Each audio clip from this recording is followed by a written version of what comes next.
Good morning everyone. आज के इस वीडियो में आपको डीएनए की त्रिविम प्रतिरूप three dimensional model of DNA represented by Watson and Crick in 1953 on occasion of this Nobel work, he awarded in 1962 Nobel Prize। तात्पर्य का यह है, इस महत्वपूर्ण खोज के लिए, इस महत्वपूर्ण जानकारी के लिए वाटसन एवं क्रिक को 1962 का नोबेल पुरस्कार दिया गया था। चलते हम बने आते हैं इस पर। रोज़ालिंड फ्रैंकलिन एंड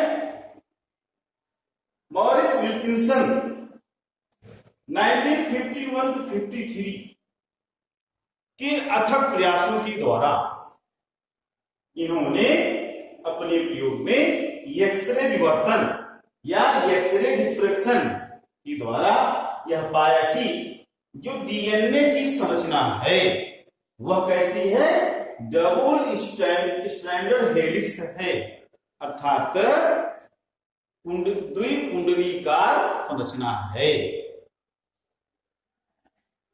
इसके लिए इन्होंने 1951 से 1953 तक अथक प्रयास किया।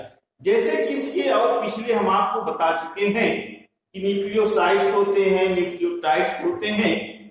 तो यहाँ पर ये जो न्यूक्लियोटाइड्स हैं, 4 प्रकार के न्यूक्लियोटाइड्स हैं जिनको कि आप लोग पहले भी जान चुके हैं। जैसे क्या, डिऑक्सी एडेनिलिक अम्ल, डिऑक्सी थायमिडिलिक अम्ल, डिऑक्सी गुआनोलिक अम्ल, या कह सकते हैं deoxy adenylic acid, deoxy guanylic acid, deoxy thymidylic acid और डिऑक्सी साइटिलिक एसिड। अर्थात यहाँ पर फास्फोरस, पेंटोस शुगर और नाइट्रोजन समाक्षार का यह जो संयोजन है वह क्या कहलाया है, न्यूक्लियोटाइड्स। तो 4 टाइप्स ऑफ न्यूक्लियोटाइड्स मिलकर के क्या बनाते हैं, पॉलीन्यूक्लियोटाइड्स। अर्थात ये 4 प्रकार के न्यूक्लियोटाइड्स मिल करके, इनकी इकाइयां मिल करके पॉलीन्यूक्लियोटाइड श्रृंखलाएं बनाती हैं। और इनके जो बेस होते हैं वो कैसे होते हैं, इनके बेस आपस में एक दूसरे के साथ जुड़े रहते हैं, अर्थात समांतर कर सकते हैं। ये पॉलीन्यूक्लियोटाइड्स विपरीत दिशाओं में एक दूसरे से ऐंठे भी रहते हैं। एक का जो अगर यदि हम मानते हैं इसका जो है लाल वाले का ये 5 to 3 है, 5 to 3, तो दूसरे वाले का जो है यहां से 3 to 5 है। अगर इसको हम यहाँ पे 5 मानते हैं तो यहाँ पर यह जो है 3 होगा और यहाँ पे यह 3 होगा तो यहाँ पे यह 5 होगा। इस प्रकार एक पॉलीन्यूक्लियोटाइड दिशा 5 to 3 होती है और दूसरी की 3 to 5 है। 5 और 3 क्या है इसे हम आपको बता चुके हैं, मानेंगे। अब बात आती है यहाँ पर जो है, यहाँ पर हम देखते हैं अगर एक लाइन चलते हैं तो काफी लंबा खिस्सा है, लेकिन देखिए यहाँ पर एक अक्षर है, यहाँ पर ये लिखा गया सेंट्रल एक्सिस। तो सेंट्रल एक्सिस के दोनों तरफ ये दोनों पॉलीन्यूक्लियोटाइड रिबन जैसे दिखाया गया है, ये आपस में एक वामावर्त तो दूसरा दक्षिणावर्त, अर्थात एक क्लॉकवाइज दूसरा एंटी क्लॉकवाइज मिलकर के इस एक्सिस के तरफ जो है वो लिपटी रहती हैं। अर्थात कह सकते हैं कि अगर एक्सिस लगाया जाएगा तो ऐसे मालूम होगा उस एक्सिस के चारों तरफ वो घूमी हुई है। जैसे देखिए यहाँ पर एक्सिस दिखाया है, ये व्हाइट लाइन जो है यहाँ इसके नीचे है और यहाँ ऊपर है और फिर यहाँ नीचे है। इस तरीके से दर्शा रही है कि उस एक्सिस के चारों तरफ घूमी हुई है।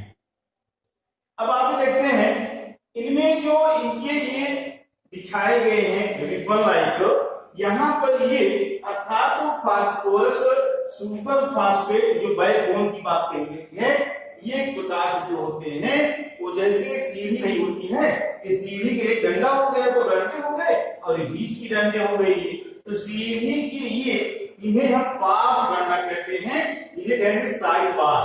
यहाँ पर सुपर फास्फेट जो होते हैं ये बैकबोन या साइड पास जैसे काम करता है, जबकि यहाँ इसके अंदर में बात हो गया, इसके अंदर में यहाँ पर ये नाइट्रोजनी क्षार होते हैं और ये नाइट्रोजन क्षार आपस में हाइड्रोजन बंधों के होते हैं और जो हाइड्रोजन बांड होते हैं ये उस सीढ़ी के अनुप्रस्थ पगदंड या हॉरिजॉन्टल बार का काम करते हैं। ये चीज यहाँ भी आपको दिखाया गया है। अब इसमें हम आगे चलते हैं तो ये बताते हैं कि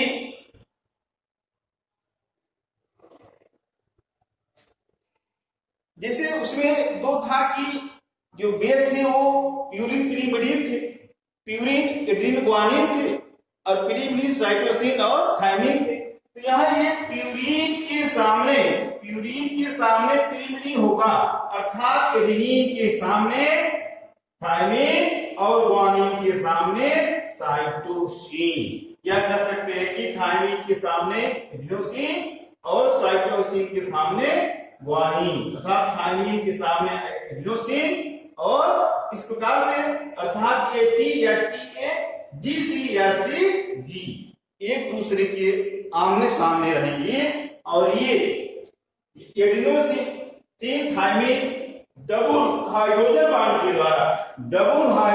बांड के द्वारा जुड़े रहेंगे, जबकि ग्वानोसिन और साइटोसिन जो है वो ट्रिपल हाइड्रोजन बांड के द्वारा आपस में जुड़े हैं। इसे यहाँ पे दिखाया गया है CG, AT, TA। अब ये AT, TA के क्या चक्कर है, यह तो इसकी केमिस्ट्री है, अर्थात एक बार T आएगा, T के बाद C आएगा, इसी के बाद G आएगा, इससे आज तक कोई जान नहीं पाया है। यही हर व्यक्ति के DNA की संरचना को अलग अलग कर देता है। इस प्रकार से अगर हम देखते हैं यहाँ पर तो इस कुंडली के दोनों तरफ मिलाकर की जो चौड़ाई होती है वो 20 एंगस्ट्रॉम होती है और इसकी जो एक तरफ की चौड़ाई होती है वो 10 एंगस्ट्रॉम होती है। अच्छा, एक कुंडल से दूसरे कुंडल के बीच की जो दूरी होती है वो 34 एंगस्ट्रॉम होती है। तो तथा एक नाइट्रोजनस बेस की जोड़े और दूसरे नाइट्रोजनस बेस, या कह सकते हैं कि एक अनुप्रस्थ दंड और दूसरे अनुप्रस्थ दंड के बीच की जो दूरी होती है वो 3.4 एंगस्ट्रॉम होती है। इस प्रकार एक कुंडलन से दूसरे कुंडल के बीच की दूरी 34 एंगस्ट्रॉम, तो इनके बीच के जो ये अनुप्रस्थ पगदंड है अर्थात नाइट्रोजन क्षार होते हैं, इनकी संख्या हो जाती कितनी, 10। कितनी हो जाती है, 10। यहां से यहां तक जो है इनकी संख्या 10 होनी चाहिए। अच्छा, यहाँ पर मेजर ग्रुप और माइनर ग्रुप की बात आती है। इधर जो एक तरफ जो है झुंबा होता है तो माइनर ग्रुप होता है और इधर जो है वो मेजर ग्रुप होता है, जहां से आपस में जुड़े होते हैं। क्रॉस बार पेयरिंग बेसिस होते हैं, अर्थात इनसे होते हैं वो इनकी आपस में वो जुड़े होते हैं।